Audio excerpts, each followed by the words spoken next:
Hello and welcome, you lovely, lovely lot, to this week's episode of The Filmmakers Podcast.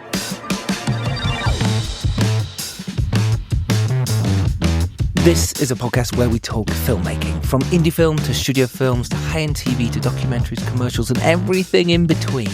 How to get them made, how to make them, and how to try not to F it up, in a very, very humble opinion. I'm Giles Alderson. I'm a writer and director, and I am currently in Bulgaria in post for my latest movie, which is very exciting. We have locked picture now on sessions, and that has gone across to the amazing team at Bricks and Mortar, who are doing all the VFX and grade up in Scotland. So I'll be heading up there very shortly as well to do that. But in the meantime, we have this week's episode for you. It's a bit of a double header, but we decided to put it into two parts because they're both amazing, amazing guests. On Friday, we will have Riz Ahmed coming to chat to us, to myself and Dom, about his career and working on this fantastic film, Relay. But for now, we have the director, David Mackenzie. He is someone I've admired for a long time. He actually studied in Scotland, and he made a series of short films, award-winning short films, should I say, Dirty Diamonds and California Sunshine being two of them. He's co-founded Sigma Films, the Glasgow-based production company, but interestingly, where I'll be heading very shortly to do sessions post. Maybe I'll pop in and see them. And he runs Sigma Films with Gillian Berry, and they've produced most of his Scottish films, like Red Road and Dogville as well. His breakout film was Young Adam in 2003. It's an acclaimed, grimly atmospheric adaptation of the novel, which stars Ewan McGregor and Tilda Swinton. And it won Best Film and Best Director at the BAFTA Scotland Awards. His big critical acclaims, though, the big successes, were Starred Up in 2013, which is a powerful prison drama that won him the BAFTA Scotland Award for Best Directing. And then Hell or High Water. This is his major breakthrough in the US. It's critically acclaimed, neo-western crime film starring Chris Pine, Ben Foster and Jeff Bridges. It received multiple Oscar nominations, including Best Picture. Like I say, he's someone I've admired for a long time. This is David Mackenzie, a brilliant, brilliant director. He loves exploring intense character dynamics and psychological depth, and he's a really interesting chap as well. Very, very interesting. He's got this incredible directing style and themes, his versatility, his genre fluidity, you could say. He shifts dramatically between psychological dramas in Asylum, intense social realism, Starred Up, and Western thrillers, Hell or High Water. He's also done sci-fi romance in Perfect Sense, which is incredible. He's also made guerrilla movies, Red Road for one, and big studio movies. So he's crossed the board, like You Instead, which was a film he shot over 4 days at a music festival. So how can that not be guerrilla indie? And then the large-scale studio streamer projects like Hell or High Water, Outlaw King. So we discuss those in detail. We talk about atmosphere, talk about location, his moody looks to his films. We talk about his collaborations, working with the same actors, and his return now to crime thriller, with Relay, and his next film Fuse afterwards as well. But we're here mainly to talk about Relay, which is a slick, high concept, paranoid thriller starring Riz Ahmed, who'll be on the show on Friday, and Lily James, who's yet to be on the show, but she's requested. She's asked to be on. I'm sure she'll be on at some point. The film centres on Ash, which is played by Riz Ahmed. He's an elite, off-the-grid fixer who brokers secret payoffs between corrupt corporations and whistleblowers. And he maintains absolute anonymity by communicating exclusively through a telephone relay service for the deaf, never meeting his clients. But then Sarah Grant, played by Lily James, forces him to break his strict rules, putting him into a dangerous cat and mouse against corporate assassins and risking the exposure of his entire operation. It's ace. This film is ace. Also stars Sam Worthington and Willa Fitzgerald as well. It's really murky, New York set, grimy 1970s style movie, and it's really, really cool. Couple of shout outs for you. we have a brand new book out. I say we.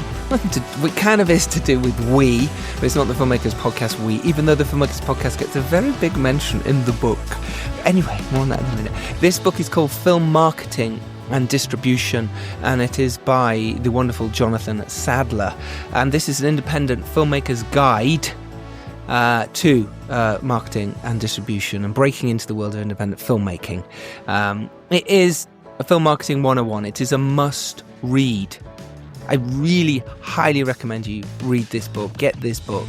It's an essential guide for students, emerging filmmakers and experienced filmmakers like myself looking to take the next step in your career. It demystifies everything. It goes into detail and complex terms, strategies, empowering you to take control of your work from the creation to the release. Marketing and distribution. One of the most important, two of the most important things in your filmmaking journey. Sure, you can hold a camera. Sure, you can direct actors. Sure, you can put a story together. But can you market your film and can you distribute your film? This is a gem, and it's so much in-depth advice. Not only that, but I'm in it. It's not the reason I'm promoting it. I get nothing for this. But Jonathan asked me to do an interview for it, and I am in the book, and there's a brilliant bit at the end about the Filmmakers Podcast. What can I say? Jonathan, you're a star. Thank you for doing that. I didn't expect it. We didn't expect it. But yes, Jonathan's an exceptional guy. He's been in marketing entertainment world since like 1999. And he was at Universal Pictures and the Momentum Pictures. So he knows his stuff. And Arrow Films as well, who did A Serial Killer's Guide to Life.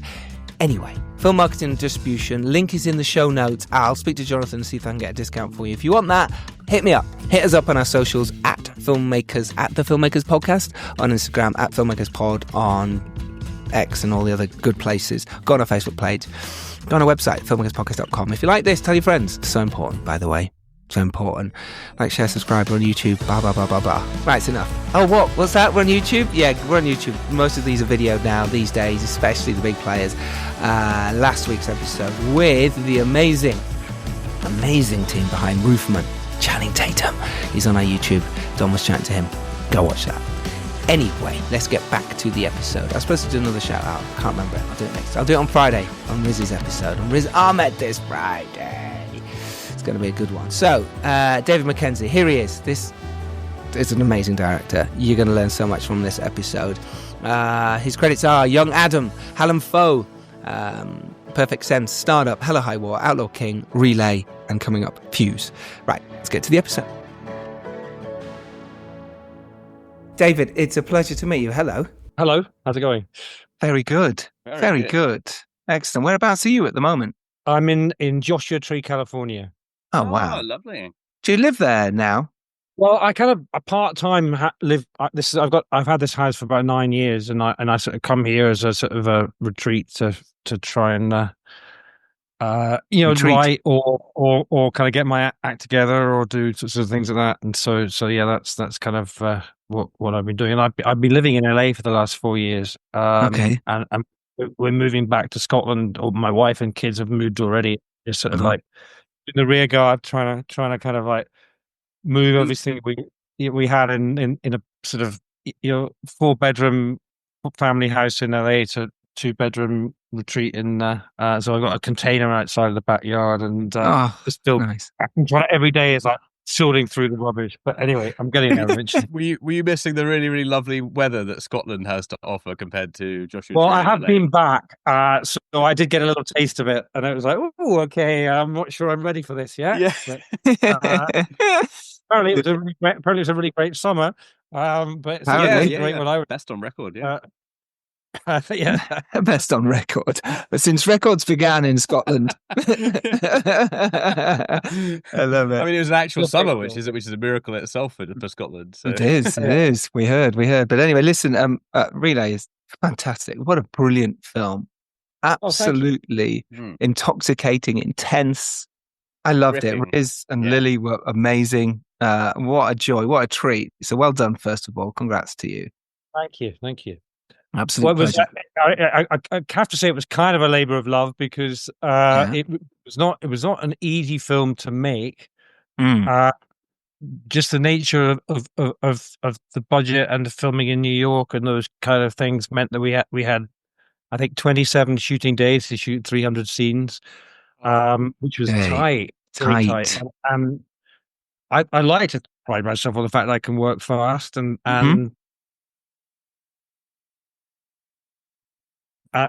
and we got through it, but it was like, okay, bang, bang, bang, bang, bang, and there's some fairly ambitious stuff on the streets of New York, and I was trying really hard to kind of like capture the spirit of the city. So it was, yeah, there were definitely times where it's like, oh my god, but You know, I feel like this kind of film, you know, when people are looking at like what's the best film or the hardest film to make, and they often look at sort of like the really like super art house stuff, and they think, oh yeah, this is a, you know, groundbreaking filmmaking.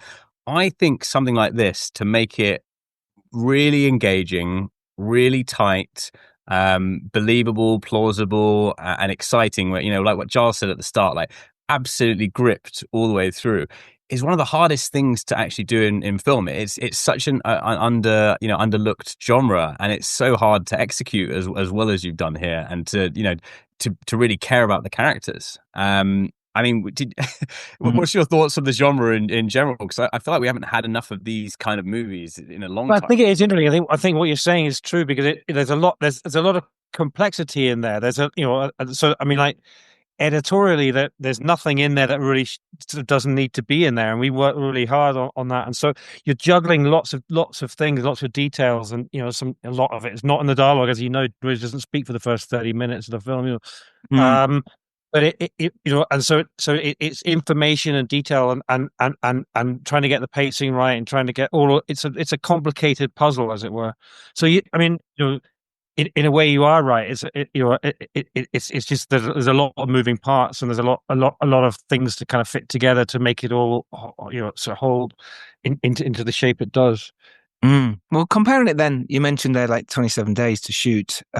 Comparing it then to Young Adam or Starred Up, which are both fantastic. Starred Up is, my missus is a psychotherapist, and they used that as their dissertation film. They used that as a concept for, this is psychotherapy about how this relates. And I was like, oh my gosh, it's great. And I think you even might have gone in for a talk, or what the screenwriter might have done with the psychotherapist, which was fascinating, about Starred Up. But anyway, my question wasn't that. My question is about how you relate your timing and what you did on this film relay with something that you did sort of on your earlier films, if you like, your breakout films.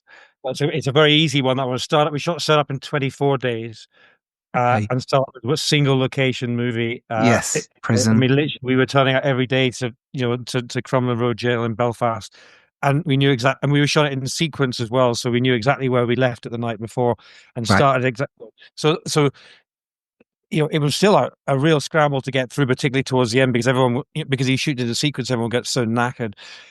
And all the kind of climactic stuff at the end is all, you're storing up all the heavy stuff for the last few days. But that's a good example. 24 days in a relatively easy to manage location, as opposed to, you know, 200 locations.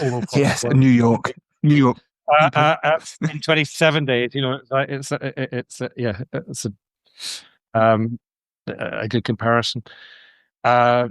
But I mean, you know, it's not like it was it's not the biggest deal. It's just that it was definitely a struggle to do, and Riz and Lily and Sam and all the cast just went with it. And it's something that, I mean, I'm always trying to have a bit of improvisation in the films I'm doing, and mess with the scenes. You know, you start with a scene and you mess with it. You know you've only got 2 hours to do the scene, and you shoot fast and you play with it, and look for opportunities to expand and to just find the nuance, and find the truth in the scene. And then, you know, once you've done that, you know, whistle blows, move on to the next scene. You know what I mean? And that is a kind of filmmaking that I like. So I'm not playing against my strengths. It's just it's there is a kind of struggle element that's part of that process. So just to sort of deep dive into a couple of those things that you spoke about, I'd love to know like a little bit about the specific choice of these actors, because they really do like glue it all together, and maybe what the mood and tone that you were sort of thinking in the early stages, and how you set that, so we can talk about like the before and after of like mood and acting. Well, there's definitely a flavor in the film which connects to those sort of paranoid thrillers of the 70s. That where New York is often a city that's part of the flavor of it, and that was there in the script, and it just it's a part of cinema that I'm a big fan of anyway. So it was sort of, it's what I guess part of what drew me to it in a way. So we're trying to find a way of sort of channeling some of that stuff into a film which is completely contemporary, but also a film that uses technology that's old technology in order to fight against new technology. It's got its own kind of sort of feedback into the past in the tone, due to the TTY machine and the way that Riz's character communicates with people to be under the radar. So that is a flavor. The city obviously is a flavor. The way that Giles and I sort of work on the cinematography to try and give it energy, give it veracity, a sense of authenticity, but it's also it's sort of I don't know, pretty realism, or I never know how to say it. Realism. It's trying to be a bit real, but at the same time also kind of a bit poetic and a bit beautiful too. So that, I guess those are the kind of tones and flavors of. Sorry, what was that? It's a sort of glossy, slick version of the sort of underworld in a way. That's sort of what it felt like to me, anyway. Yeah, no, it's really interesting. I never really thought of it until I watched it again recently, and it is. I thought, oh gosh, Giles, we've made it look quite pretty. Because that's not what you're going for. You're going for tell the story, move the story, and keep it flowing and all those kind of things. And then suddenly finding, oh, okay, it's actually also quite dignified as well. It's something quite interesting. Yeah, and it's certainly the way that I work is it's not really heavily pre-planned.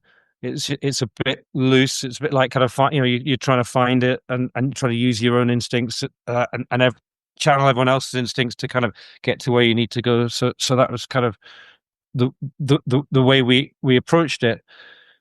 Your second question was about the actors and why we went with them. I'm going to give you the easy one first. Sam Williams, I've worked with 3 times before. Actually, that's the second time I've worked with him. I've now worked with now 3 on Fuse as well, right? Yeah.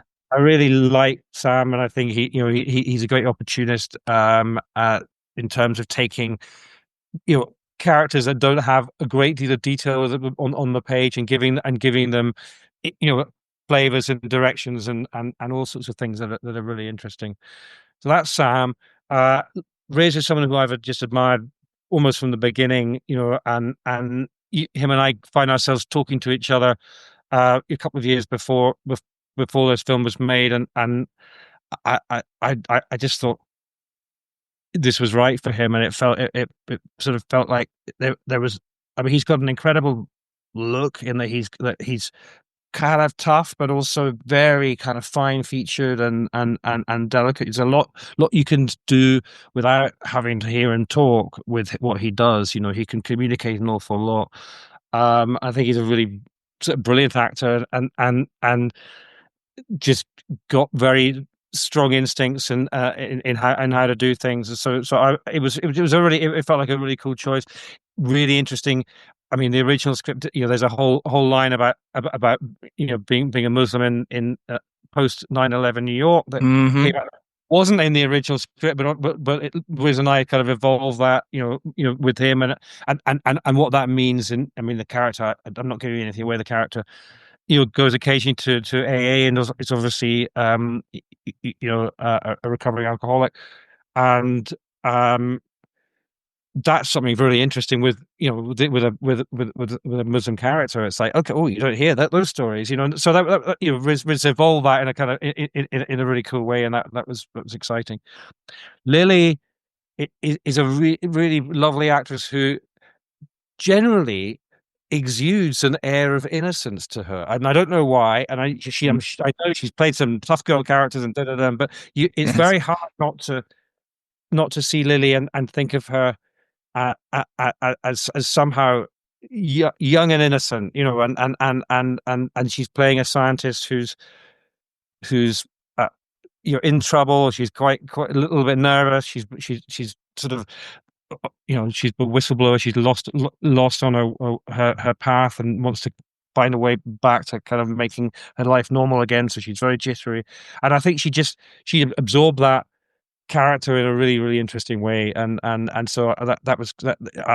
I think that this is very helpful in terms of the way the narrative unfolds. That you have that sense with her. Yeah, I think it's brilliant casting. I think it works across the board. Absolutely brilliant. Something you touched on just before there was about sometimes finding it on the day. We're directors as well, and it's really lovely to hear you say that, to say, hey, look, we can prep it as much as we like, but sometimes we find things. You and Giles, your cinematographer, would find things. Different job. With that, can I talk about two amazing shots that were so simple that I really loved? And the scenes, actually. The cafe scene with the mirrors behind. It was just so beautifully the composition of the shots were incredible, just beautiful to watch. And it was interesting because it's just two people sat across a cafe.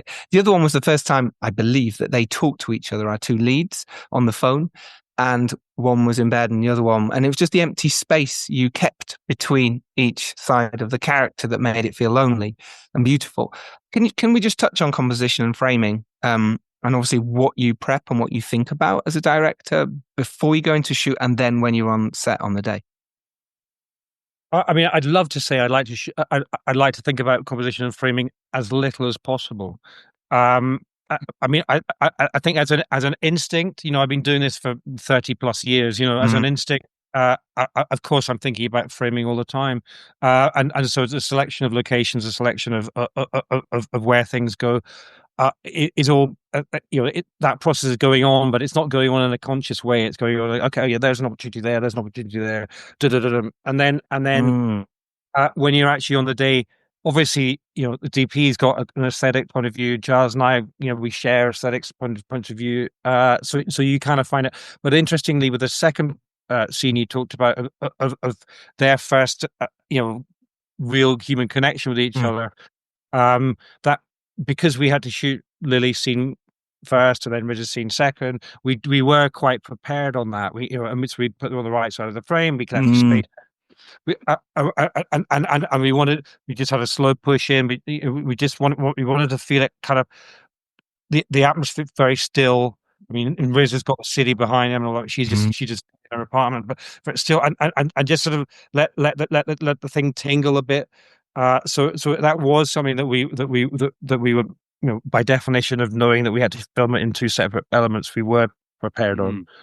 And the cafe scene, well, the interesting thing about the sort of the master shot of the cafe scene, which is with them in the mirrors, has the camera in it, because yeah, so we had, I know, and I was like, get the VFX the camera out, and Charles loved it. So there's a weird composition to that because it's sort of an impossible shot. Yes, but and that which kind of gives it a flavor, and that. So that was a sort of pre-prepped, I guess, idea, but also again, it's the choice of location with all those mirrors and that kind of sort of slightly strange kind of green tone to the place, So yeah. I guess what I'm trying to say is, of course, there's some. I mean, you can't do a film without prepping it, but one of the sort of the most enjoyable film experiences I've ever had was a film I made called You Instead, which we shot in 4.5 days in a music festival, sort of 90-minute romantic comedy thing. And we couldn't prep it. I mean, we could prep it in terms of the dialogue and all that kind of stuff, but it was a live environment. We could and it was a ridiculously it was an insane schedule to do, and somehow we got through it by just sort of best instincts, and so I've developed the filmmaker preferring to kind of keep it a little bit impro in terms of methodology as well as impro in terms of acting, just to make it come alive and also not feel like you're in a sausage factory churning out things just to fit the schedule. Which if you're directors, you must feel that there's a time where you're just going, okay, all I'm doing now is doing the most simple thing I can do to fit it in the half an hour I've got left to film before the day runs out. And that can get quite depressing. It can. It can also create magic, can't it? Sometimes when you are against the clock. Yeah. Exactly. I mean, just one thing that we sort of touched on there as well, which you also mentioned earlier, was the sort of the loneliness, and I suppose maybe a way to avoid what you've said, where you're stuck, where you've got to figure something out and you go to the most simplistic version. Is I sort of feel like you've created this, especially in terms of like nighttime, where people are spending their time. There's a lot of like use of people sort of hanging out in the shadows and in these kind of these places that feel like a little bit, avoidant of light, and sort of mass community. Even the way you handle sort of big populated areas, there's a sort of there's a conscious disconnect, which I found really, really cool, which sort of fits the the sort of spy thriller element. So maybe just talk a little bit on the lighting and how you created that kind of mood for both the characters and the sort of visual look, building on what you've just spoken with Giles about. A lot of that lighting is nearly close to natural lighting. Wow. Okay. I mean, like Lily's interior is lit, Riz's interior is lit, but in the parking structure, things like that, I don't think there's very much of Giles. If there is, there's one or two. It's like it's very, very and which obviously modern cameras and whatever little light you have is much less intrusive now than it used to be, and so I mean that it's sort of taking advantage of the opportunities a little bit there. Obviously things like that, the opening scene with the cafe, there's Giles was in there controlling the temperature of the lights and all that, but I suppose also the location, the moody station in Grand Central. Sorry, you say? No, sorry, I was just saying. I suppose it's also the locations that you do place these people. Exactly. That's another sort of part of it. But you were saying about Grand. Well, that's with Wong Kar-wai and Chris Doyle in Hong Kong. I went to meet Doyle, many years ago, and asked him about the lighting, and he said, "Well, it's Hong Kong, isn't it?" And it was like, it's taking advantage of that neon city, you know what I mean, in his case, and just finding the opportunities in the city light in New York. Was kind of what we do. I mean, if Giles answered the question, he'd probably say that something much more complicated than that's going on behind the scenes that I haven't noticed. So I'm probably saying totally the wrong thing, but it certainly felt to me like I wasn't being impeded by lighting. We were just finding places, and I particularly remember that the parking structure that Riz is kind of looking at out over her apartment, and just the way that he found the shadows and the light in between the fluorescent things, and just thought that felt like it was very, very real. Yeah. I remember there was another part of that question, but I can't remember what it was. It's just location choices and putting people into these, like where the sort of the henchman group hang out, the way they sort of pool around the tables and they have their little sort of areas, and then the way that Riz is on the go and he's in these kind of microcosms with his machine. It's like finding these hidden corners of the city. I suppose that's kind of what I was getting at with the the open. I think absolutely. I mean, it's interesting that their sort of lair. That was a controlled environment, so Giles would have done something there. But again, I don't remember very much. And again, we were shooting so fast that we couldn't really have couldn't really have spent a lot of time doing that. There's a moment where I mean, in Lily's apartment, we were there for 4 or 5 days, so we had some control, and getting the balance between daylight. There's a moment where there's a sudden focus pull onto Lily when you're seeing the van out there, and it's a sort of there are various breadcrumbs about what Lily's up to, and it's the first time we kind of see her, and she looks kind of haunted, and I know there's something kind of really, really nice about that, something about the loneliness of those characters and the city and the job that he's doing is so much of what I found attractive about the film. I don't loneliness is a we all experience it, and rarely rarely sort of just kind of delve into the interesting part of that, and I think rarely is probably not true. Sometimes it does, but it certainly was a pleasure for me to sort of explore the loneliness of both those characters in this film. Well, let's talk about directing actors then, because the relationship in this film is incredible, and they're hardly on screen together at all. In Hell or High Water, the brothers' relationship's amazing. Startup, we mentioned earlier, with the father and son relationship, really strong, powerful performances. What is it that you ask for your actors? How do you work with your actors in that sense to create this wonderful worlds that you seem to create so wonderfully? Well, I'm sort of again, it's hard to tell, and I think each actor has a slightly different methodology. There's slightly different things that make them work, and so part of the job of being a director is to tune into what that is. And the other thing that is to sort of indicate quite early on that that really you're after maximum commitment, and most actors want to give that anyway, so it's like permission to go all the way kind of thing. So I always try and indicate to everyone that's what I'm interested in. Sometimes that can be just very organic, and I think I've always described the relationship of intuition. And so you nobody likes being told what to do. You know what I mean? So it's, and I fucking hate it. That's why we direct. I don't want to hand I don't want to pass that to somebody else. So it's always about just kind of like gently finding it and exploring, and when things are working, kind of like yeah man, that's cool. And just pushing it, and as I said, giving permission to go to places that maybe someone wants to go to but doesn't feel like they quite can yet. So that's one of it. I try and work really really really fast, so we get it's not like you're doing one take, and I was hanging out with a director the other night who likes to do it in minimal number of takes. Squeeze a lemon dry during the 2 hours I've got to do the scene or whatever it is, so I'm always I'm just keeping on going, and so people can find, they find their version they think they're doing, and then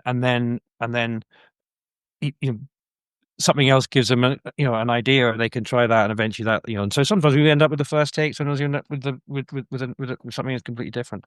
The other thing that's really important to me, and it is this business of continuity, that you'll know from your sets. Gets in the way. We love it, but I've abandoned continuity altogether, and I have done for a long time. There is probably a misattributed Ridley Scott quote, which is continuity is for C-NTS.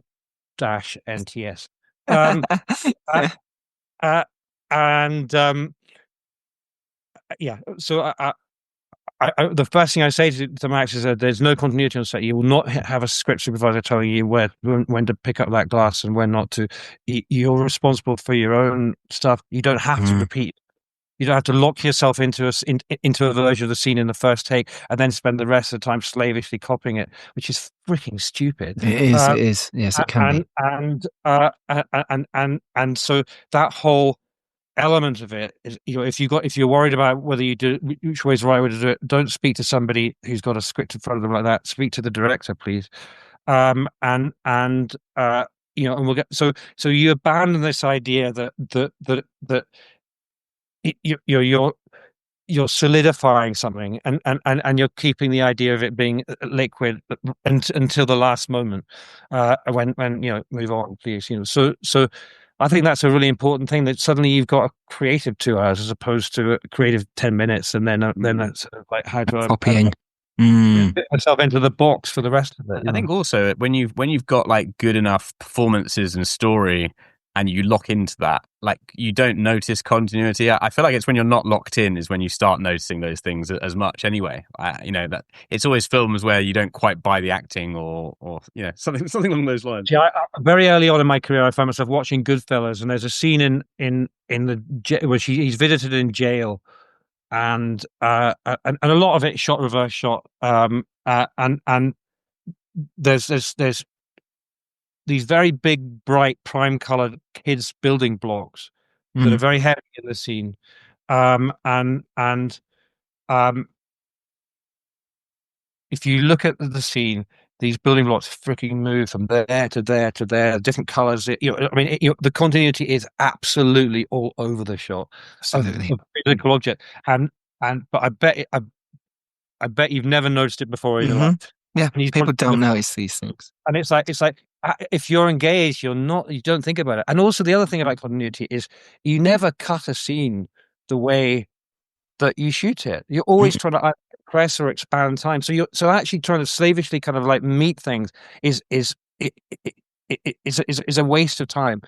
I know that Jake Roberts, who's edited a lot of my films, slightly disagrees with me on that and has cursed me a few times. I bet yes. But the payoff is worth it as far as I'm concerned. Yes, it keeps it fresh. Well, listen, David, we could chat for way longer. This has been amazing. Thank you for your time. We do have to let you go, sadly. But congratulations on Relay. It's amazing. You've done another amazing job here. A fantastic slow burn thriller. It's wonderful spy thriller. Season. Thank you, guys. Thank you. Really enjoyed talking to you. Thanks a lot. Pleasure. Cheers.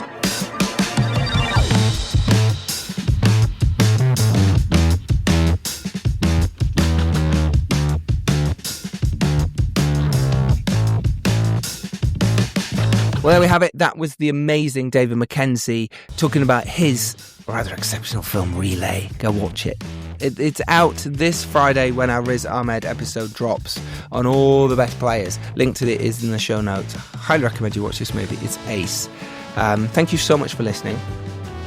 I hope you've been inspired by this episode. Don't forget to join us on Friday for the Riz Ahmed episode. Have I said that? Have I said Riz is coming on? Yeah, Riz is coming on. It'd be embarrassing now if we did record it and he doesn't. No, it won't. No one will say anything. You won't remember. And if you do, good. Send us a message. I'd like it. I actually would like it. It would mean a lot. In the meantime, I hope you have a great week. It's the most important thing that if you want to go make your films, you want to believe in your projects and yourself, then do something about it. I say this all the time, but it's so important. You can make things happen. You really can. Just takes that extra bit of work, that extra little push, that extra little thing. Meet that extra person. You'd be surprised what happens. So, if you're that person, if you're the get up and go kind, then get up and go. What are you waiting for? Cavalry is not coming. But if you, on the other hand, are lucky enough, and you've risen up and you've done well, it is a duty. It's a duty to send the elevator back down. We will see you We'll see you this Friday. I was going to say next Tuesday, which we will see you next Tuesday, but we'll see you Friday for Riz Ahmed. Have I said he's coming on? Guess what? Riz Ahmed's coming on. It's going to be fun. We'll see you then. Take care, everyone.